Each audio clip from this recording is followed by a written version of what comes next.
નમસ્કાર, આપ જોઈ રહ્યા છો આજની મુખ્ય હેડલાઇન્સ।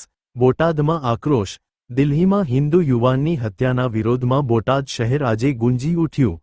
કડક માંગ, આંતરરાષ્ટ્રીય હિન્દુ પરિષદ અને રાષ્ટ્રીય બજરંગ દળ દ્વારા કલેક્ટરને અપાયું આવેદનપત્ર। ફાંસીની સજા, આરોપીઓને વહેલી તકે ફાંસી આપવામાં આવે તેવી ઉગ્ર માંગ સાથે કાર્યકર્તાઓ રસ્તા પર ઉતર્યા।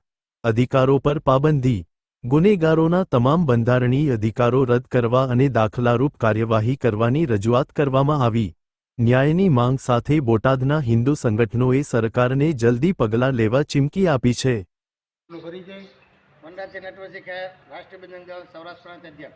આજે કોઈ કલેક્ટર સાહેબને આવેદનપત્ર આપ્યું છે, કઈ બાબતમાં આપ્યું છે અને શું માંગ છે?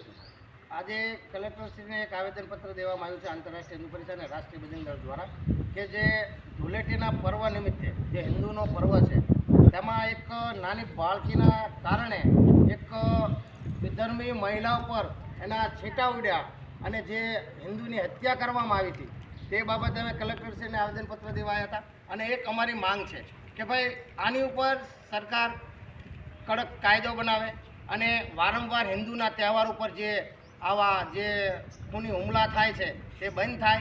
અને જો એક ભાઈચારો ફેલાવવાની વાત કરતા હોય તો આપણે ધૂળેટીની નિમિત્તે હિન્દુનો તહેવાર છે અને એના ખાલી છીટા ઉડવાના કારણે જો તમે હિન્દુની હત્યા કરી નાખતા હોય તો તમારી માનસિકતા ક્યાં છે?